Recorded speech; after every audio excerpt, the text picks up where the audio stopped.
આ આવેદન પત્ર નથી। આ જેણે 12 વર્ષ પહેલા ભારતની જનતાને અને સુરતની જનતાને અહીંયા આવીને ભાષણ કરી ગયો હતો, ભાષણ એ મારું શાસન, એને 12 વર્ષમાં કીધું હતું કે મારી સરકાર આવતા હું મોંઘવારી ઘટાડીશ। પણ આજે ભારતની જનતા મોંઘવારીનું ઝેર પી રહ્યું છે। લોકો આત્મહત્યા કરી રહ્યા છે, કામ ધંધો નથી, ગેસ ભરાવી શકતા નથી, તેલ ભરાવી શકતા નથી, ફી ભરી નથી શકતા। આ ભારતની જનતાની પરિસ્થિતિ છે। ત્યારે ભાઈ વિદેશમાં જઈને ચોકલેટો વેચે છે, દાંત બતાવે છે, શરમ નથી આવતી એને શરમ આવવી જોઈએ।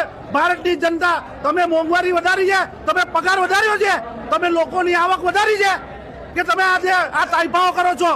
શરમ નથી આવતી? તમારે રાજીનામું આપી દેવું જોઈએ। આ સુરતની જનતા, સુરતનો મધ્યમ વર્ગ, સુરતની ગરીબ જનતા અને સુરતની મહિલા, સુરતનો વેપારી, સુરતનો કામદાર તમારું રાજીનામું માંગે છે।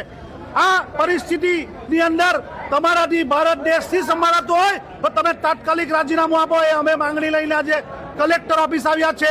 અને અગર તેઓ નહીં માને તો આખા શહેરની ગલી ગલીઓમાં આ મોંઘવારીનું આંદોલન જશે અને તેઓએ ભારત દેશ છોડવો પડશે। આ ભારતની અને સુરતની જનતાની માંગ છે।